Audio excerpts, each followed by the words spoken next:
کائنات کی ہر شے کو پہچان دے دی کہ یہ میرا نبی ہے۔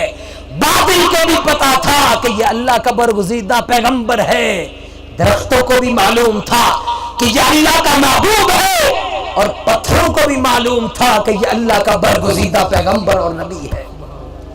حدیث مبارکہ میں ہے، اور اس حدیث کے راوی حضرت سیدنا علی المرتضیٰ رضی اللہ تعالیٰ عنہ ہے۔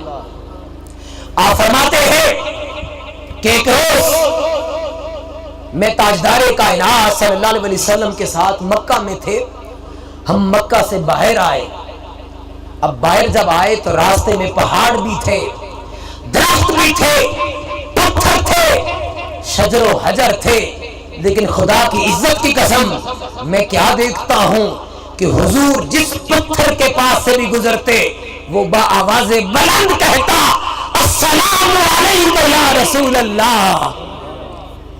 حضور جس پتھر کے پاس سے گزرتے وہ پتھر پکار اٹھتا السلام علیکم یا رسول اللہ، اور جس درخت کے پاس سے گزرتے وہ درخت پکار اٹھتا السلام علیکم یا رسول اللہ، السلام علیکم یا رسول اللہ۔